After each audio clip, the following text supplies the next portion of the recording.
So I was talking to Merle the other day, and God bless his little heart. He stepped in it once again, and he said something that he shouldn't have said, which is one thing, but then he doubled down. I would double down would be like giving him the benefit of the doubt. He like quadrupled down. Like he is still, to this day, it's been a week, and he is still defending himself and still, what's it, quadrupling down? I don't know. At this point, it's been like 15 times, sextupling it. I don't know. But he's doing it, and he is not backing down. He just got angrier. He's getting feistier. He's getting super salty. Now, I'm the kind of guy that has in the past, and to some people, probably still, I've been described as salty.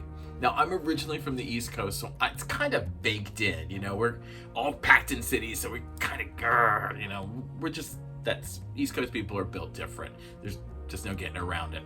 Now, back in the day, I was salty. That meant that saying something off, telling a joke that maybe wasn't appropriate, saying something that, was a little off color, that I didn't really have a decency filter. It wasn't PG comments, it was adult comments. And it was the kind of stuff that might cause decent, God-fearing people to blush a little bit.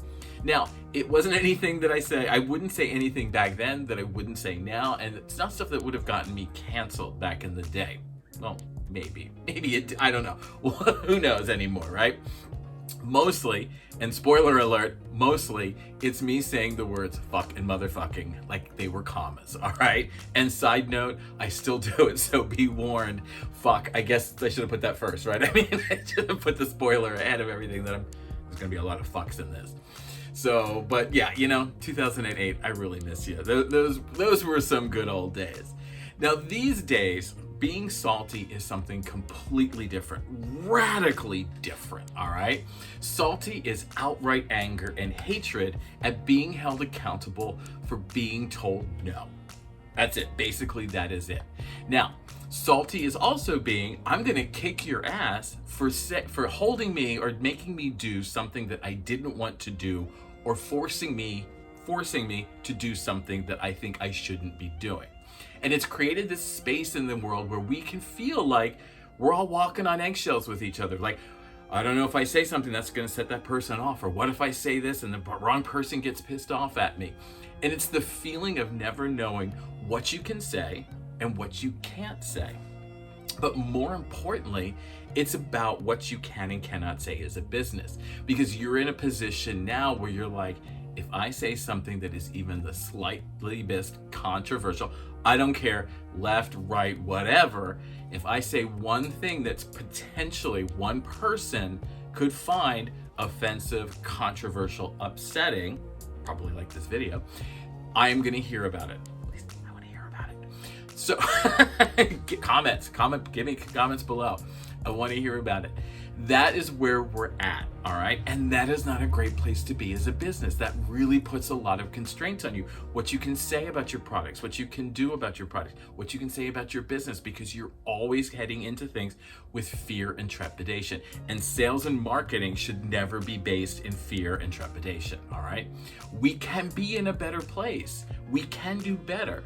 But there's a lot more to that story, right? So let's get into it on the other side, and we'll talk about it a little bit more. I'll see you over there.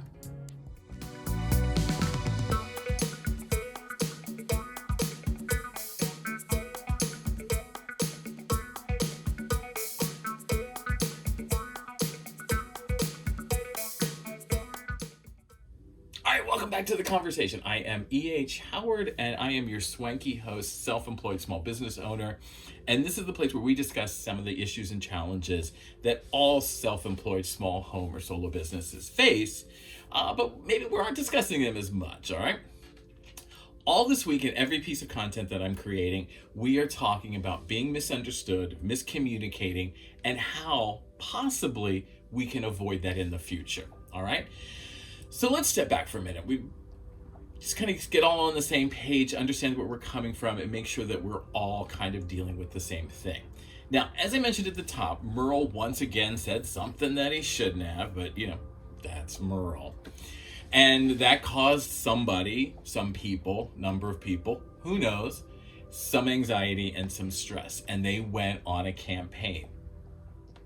Okay, that's the world we're living in. That's what we have to deal with.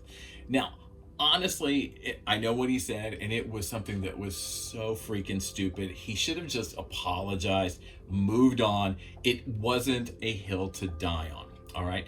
But he didn't. He went on full salty. Now, unlike some recent online events, we all know which ones I'm talking about, I can define what I'm talking about, all right? I can give you a quick 15-second definition of what I'm talking about. I can clearly explain it to you, both past and both present, so that we really understand what we're talking about, all right? First off, let's talk about the past. Now, back in the day, salty meant Grandpa said something he shouldn't have said. Oh, poor Grandpa. We love him, we know him, but you know.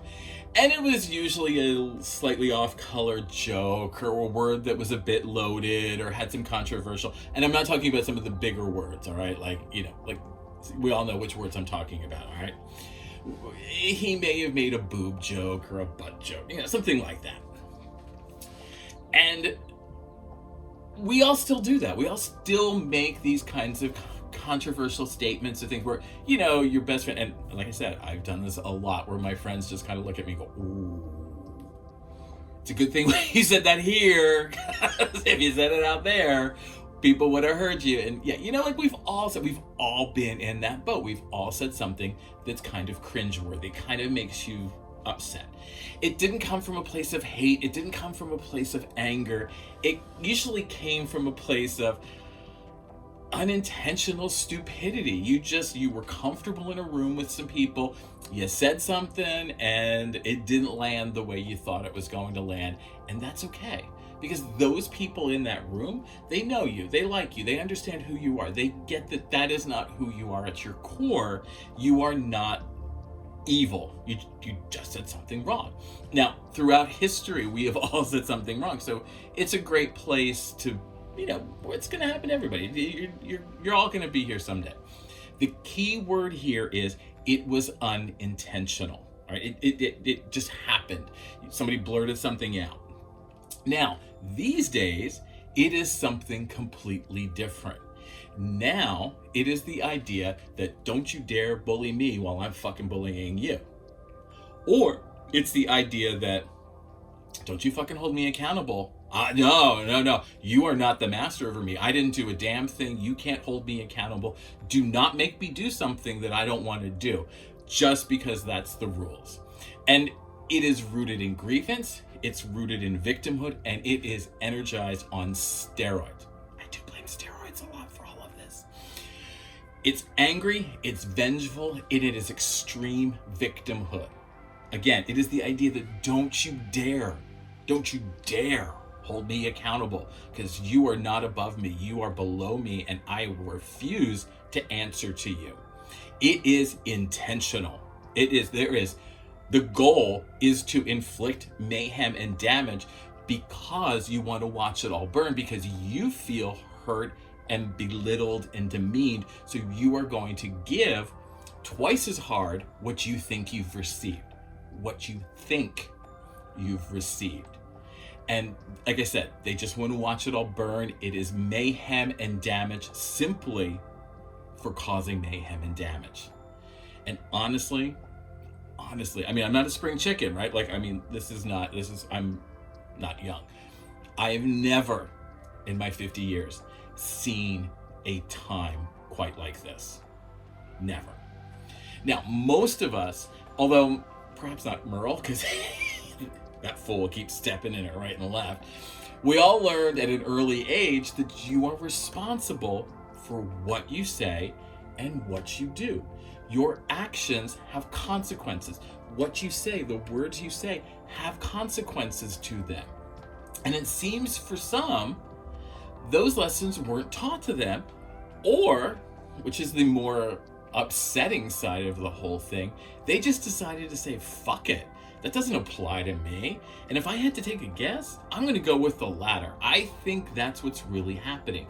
I don't fucking care. You're not telling me what to do.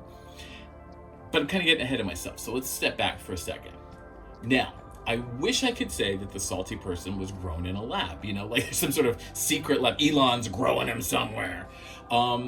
Because that would certainly explain Merle, right? Like, okay, so all you need to do is take him in for some adjustments and things are going to be great. But sadly, they aren't. We live in a world that creates them. Or does it? It's kind of that chicken versus the egg situation. Did the world create salty people? Or did salty people create the world? It's a great question. Leave some answers below. I'd love to hear what you have to say and think. It's a question that's definitely best answered by somebody other than myself. I am not a sociologist. I am not a social experiments kind of person. I got 2 eyes, I got 2 ears. That's all I can rely on, and that's all I can say. And I do get out in the world a little bit, so I do kind of see things from a variety of perspectives. But that is all I can really say, is what my experiences and my perceptions are of what I think is happening. All right, so let's just put that right out there, right there. But what I can say is I think it's a little bit of both. I think Batman created the Joker and the Joker created the Batman kind of thing, all right? Everybody's responsible at some level for where we're at. We all need to take responsibility that we are here because of all of us, all right? Now, the salty people, the Karens, the Chads, the Kevins, the Merles, maybe, they have one thing in common.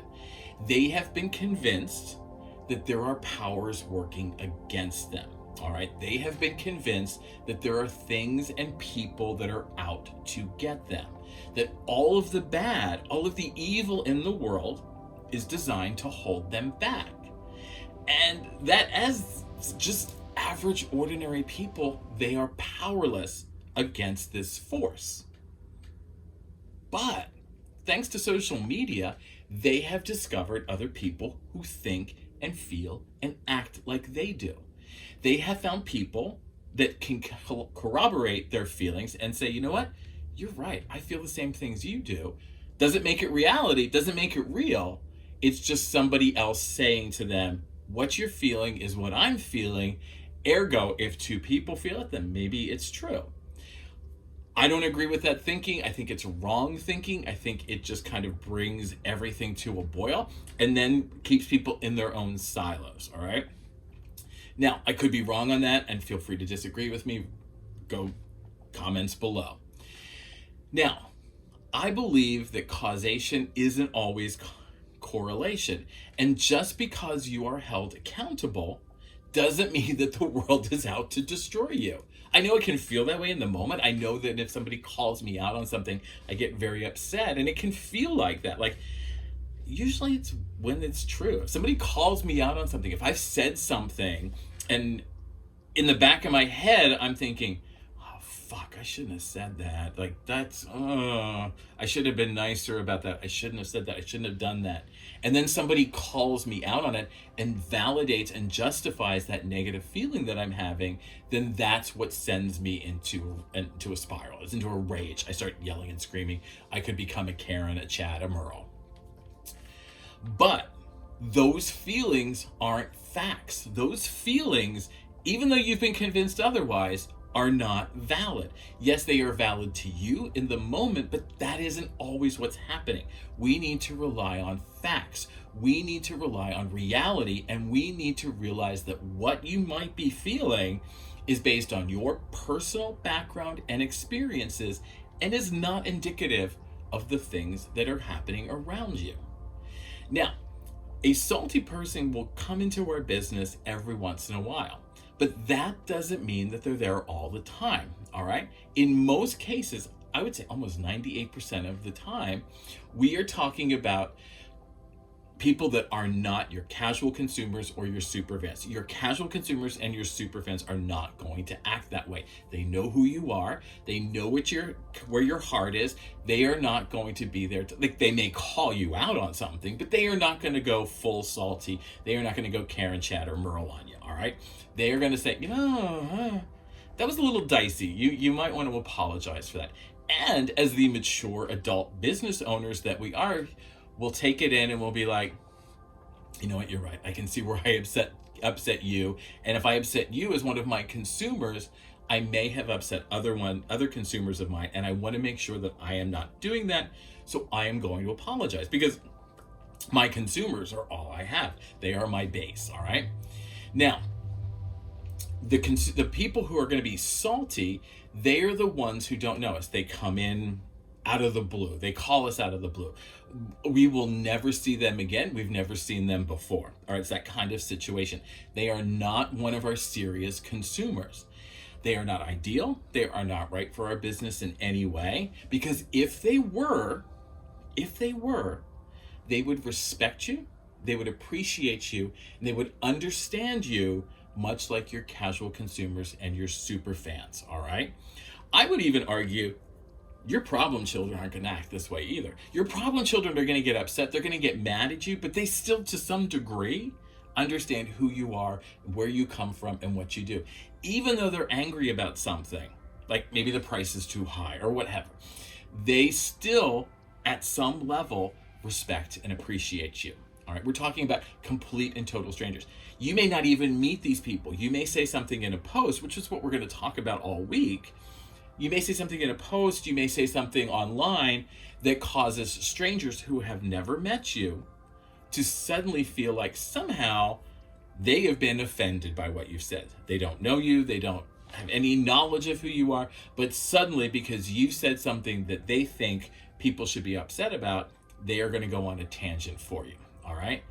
Now, one of the main challenges we have with engaging with, working with, and dealing with salty people is that they have a strong sense of entitlement. All right.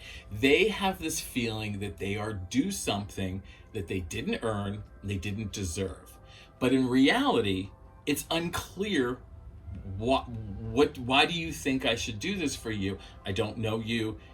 There's a lot of reasons why we wouldn't do something, but why you think you deserve that, like a 40% discount when this is the first time you've worked with my company, that's it. Now, the hallmark of a salty person, the way you know you're dealing with a salty person as opposed to like a problem child, that strong sense of entitlement, but it's always going to be, you're going to hear the words at somewhere, it's my constitutional human right, it's my First Amendment right, okay? First of all, there's no such thing as a constitutional human right. You've been lied to, that's misinformation, and you're an idiot if you think that. See, I said something salty. Number two, you have a simpleton's understanding of the First Amendment, and I would argue the Constitution. I'm going to get comments. I please do. Here's the thing. The Constitution is a contract between you, me, and the government. It is keeping the government in control and out of my life. I can say whatever I want, whenever I want, however I want, and the government cannot do a damn thing to stop me. I can go on and scream about gay rights and Black Lives Matter and all of that stuff. You can go on and scream about Nazis and whatever you need to. Like, that is the beauty of our country. I may not like that you're doing a Nazi rally, but then that's why I get to have Gay Pride Day. All right, that's why I get to do what I want to do, because we live in a country where we can do things that the government doesn't control us. All right, that does not mean that if you say something I find offensive, that I can't call you out. The First Amendment is not a contract between me and you. The First Amendment has nothing to do with you and me. I can say whatever I want. You can say whatever I want. I may not like it. You may not like it, but we can both attack each other and speak our minds without being thrown in jail by the government. All right. That's the First Amendment. That is all it is. That is your only protected right, is that you can say whatever you want and you can not fear being overthrown by the government. I can say that the president sucks. I can tell the president, one of the things that I loved for the longest time was that I could go on Twitter and I could tell the president of the United States to fuck off. In a country that doesn't have a First Amendment, that would have gotten me thrown in jail because I was talking trash about the government. All right. That is your First Amendment rights. So it doesn't mean that you're getting it's a get out of pushback free card. It doesn't mean that you can say whatever you want and no one can be offended by it. It means that the government cannot control your thinking or your speech. All right. And if you think different, that's on you. That's why I'm saying it's not a complex idea, but it's not as simple as some of these simpletons make it sound out. And yes, I'm going to get comments, so please do. All right, so let's get back to the conversation before us, because I kind of went off on a little tangent there. So the question before us is, can we work with the salty person? Can the salty person be tamed? And I'm going to do that East Coast thing where I'm going to answer a question with a question. Why would you want to? Why would you want this unreasonable, horrible individual who gets aggrieved and angered over the slightest things in your business, in your life? Why would you want to work with them? And it's not about addressing what they're up to or what they're saying. It's about giving you the respect and understanding that you deserve in your business and that you want to give to other people. And if you're giving out respect and you're not getting it back, why would you want that person in your life? Why would you want that person in your business? All right. Now, at some point, we're all going to lose our tempers. We all do. I'm just as I've lost my temper in public before. It's probably going to happen again. Maybe tomorrow. I don't know. Who knows? You put the wrong, putting extra salt on my fries or giving me eight nuggets when I order, or 9 nuggets when I order 10 is not a reason to lose my temper. All right. So it's the other side of this is you want to figure out temper, like, is that a hill I want to die on?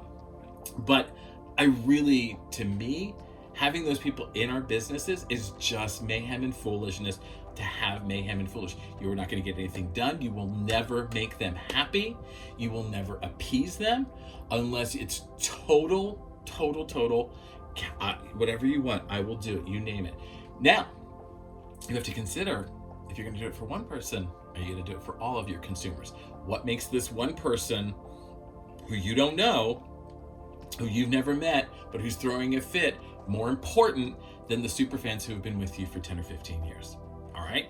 You need to decide what's right for your business, but that's the question. Who is more important to you? Why?